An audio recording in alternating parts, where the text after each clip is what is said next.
कपिध्वजम्बुफलसारभक्षितम् उमाशुकं शोकविनाशकारणम् नमः नमो नमो विघ्नेश्वर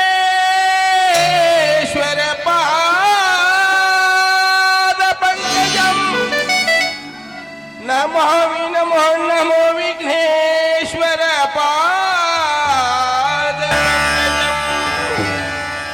गुरु ब्रह्मा गुरु विष्णु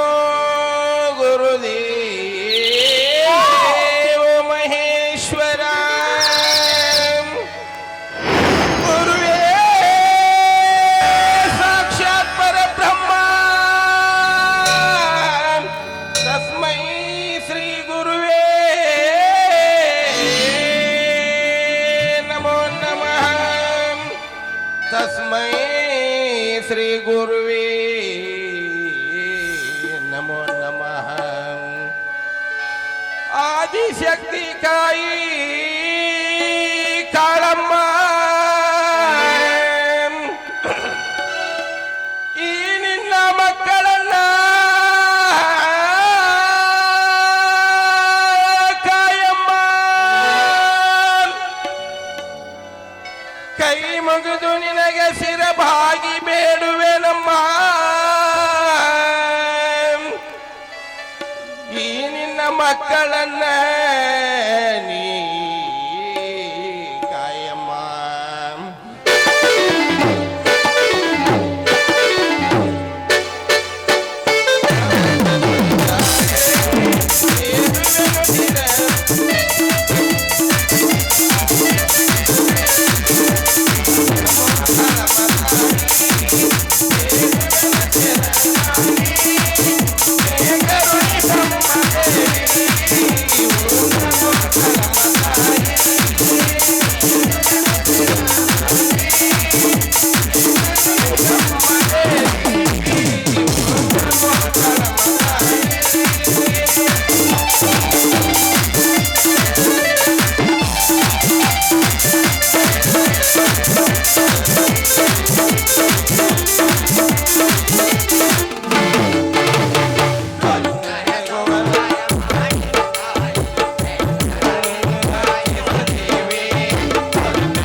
उत्तिष्ठ कमलाकान्त त्रैलोक्यं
ಹೇ ತಾಯಿ ಕಾಳಮ್ಮ ದೇವಿ,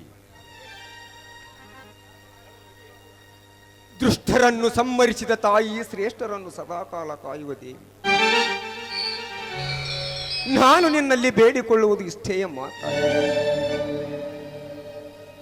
ನನ್ನ ಮನೆತನಕ್ಕೆ ಆಸ್ತಿ, ಐಶ್ವರ್ಯ, ಅಂತಸ್ತು ಇವ್ಯಾವು ಬೇಡ ತಾಯಿ, ಬೇಡ.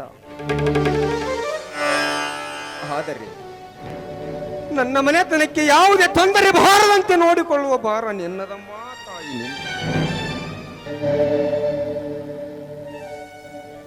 ಸರೋಜಾ, ಮಗು ಸರೋಜಾ, ಏನು ಮಾಡುತ್ತಿರು ಅಮ್ಮ? ಯಾವಾಗ ಬಂದೆ? ಈಗ ತಾನೇ ದೇವ್ರ ಪೂಜೆ ಮಾಡಿ ಪ್ರಸಾದ ತೆಗೆದುಕೊಂಡು ಬರಬೇಕಂತ ಒಳಗಡೆ ಹೋಗಿದ್ದೆ. ಅಷ್ಟರೊಳಗಾಗಿ ನೀನ್ ಬಂದೆ. ತಗೋ ಪ್ರಸಾದವನ್ನ. ಹಾ ಅಪ್ಪ, ಅಂದ ಹಾಗೆ ನಿನ್ ಜೊತೆ ಅಣ್ಣ ಬರ್ಲಿಲ್ವೇನು? ಅವನು ನಮ್ಮ ಜೊತೆಯಲ್ಲೇ ಬರುತ್ತಿದ್ದನಮ್ಮ. ಅಷ್ಟರೊಳಗೆ ಅವನ ಗೆಳೆಯರು ಬಂದು ಅವನನ್ನು ಕರೆದುಕೊಂಡು ಹೋದರು. ಅಷ್ಟಕ್ಕೂ ನಿಮ್ಮ ಮನೆಯಲ್ಲಿ ನೀನು ಒಬ್ಬಳೇ ಇದ್ದೀಯಲ್ಲ, ಹಾ, ಹಾಗಾಗಿ ನಾನು ಬೇಗನೆ ಮನೆ ಕಡೆಗೆ ಬಂದು ಬಿಟ್ಟೆ. ಹೋಗ್ಲಿ ಬಿಡು. ಅಂದ ಹಂಗೆ ನೀ ಹೋದ ಕೆಲಸ ಏನಾಯ್ತು? ಎಲ್ಲವೂ ಆ ತಾಯಿ ಕಾಳಮ್ಮನ ಆಶೀರ್ವಾದವಮ್ಮ.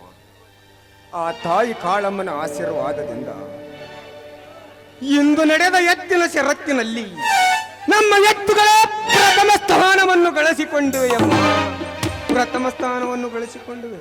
ಹೌದೇ? ಅದು ನೆನೆಸುವಷ್ಟರಲ್ಲೇ ಅಣ್ಣ ಬಂದೇ ಬಿಟ್ಟ ನೋಡಲ್ಲಿ.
ಭಾರ್ಗವ, ಇಂದು ನಡೆದ ಎತ್ತಿನ ಷರತ್ತಿನಲ್ಲಿ ಯಾವುದೇ ತೊಂದರೆ ಇಲ್ಲದೆ ನಡೆಯುತ್ತೇನಪ್ಪ?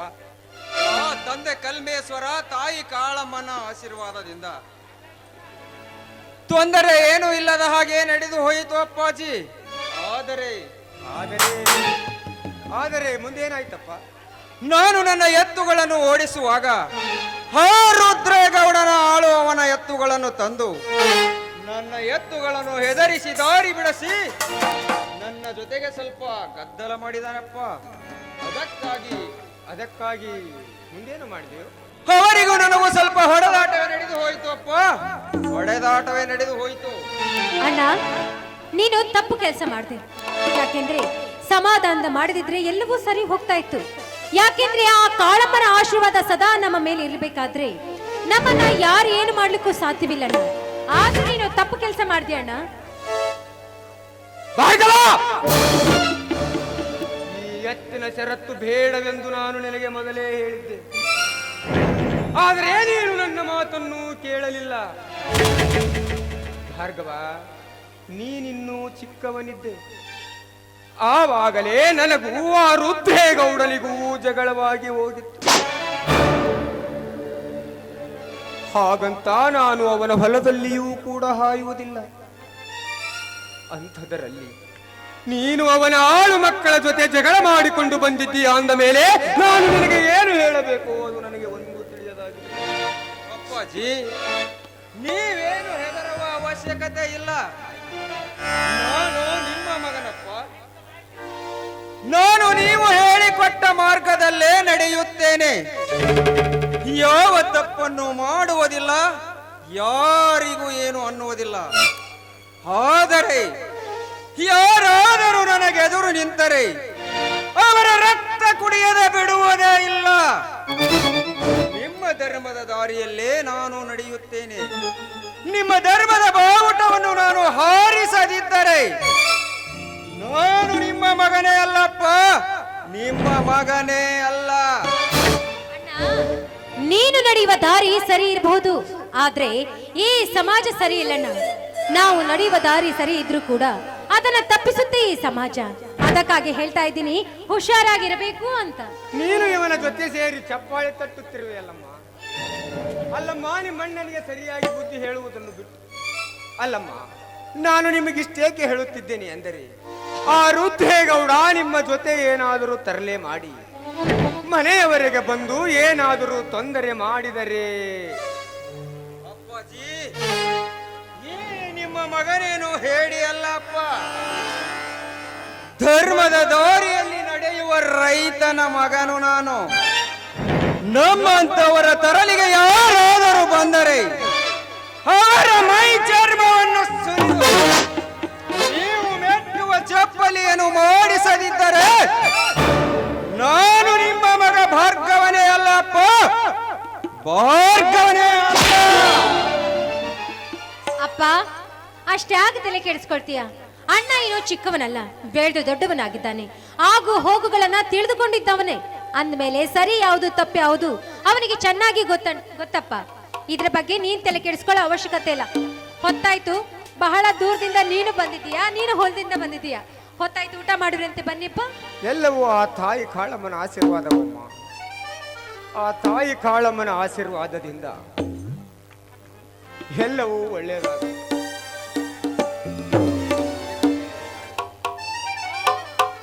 ತಂಗಿ, ನಮ್ಮ ಎತ್ತುಗಳು ಗೆದ್ದ ಬಂದ ಖುಷಿಗಾಗಿ ಅಪ್ಪನನ್ನು ಖುಷಿಪಡಿಸಲು ಒಂದು ಹಾಡನ್ನು ಹೇಳಮ್ಮ. ಸರಿ ಅಣ್ಣ.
ಈ ನಮ್ಮ ಮಾತಿನ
ಅಣ್ಣ ಈಗಲಾದ್ರೂ ಊಟ ಮಾಡ್ತೀಯೋ ಅಥವಾ ಇಲ್ವೋ? ನಡೆಯಮ್ಮ. ಆ ತಾಯಿ ಕಳ್ಳಮ್ಮನ ಇಚ್ಛೆ ಹೇಗಿದೆಯೋ ಹಾಗೆ ನಡೆಯಲು. ಅಣ್ಣ ಅಲ್ಲ, ನೀಗ ನಾನು ಹಿಡಿದೆಯಲ್ಲ ನೀನು, ಇದ್ರಲ್ಲೇ ಗೊತ್ತಾಗುತ್ತೆ ನೀನು ಯಾವ ತರ ಆಟ ಆಡಿ ಬಂದೆ ಅಂತ. ಚೀಟಿಂಗ್ ಮಾಡಿದೆಯಲ್ಲ ನೀನು ನನಗೆ. ಇಲ್ಲ ತಂಗಿ, ಎಲ್ಲ ಕಾಣಿಸ್ತಿತ್ತು. ನಿಂಗೆ ಊಟ ಇಲ್ಲ, ಕ್ಯಾನ್ಸಲ್.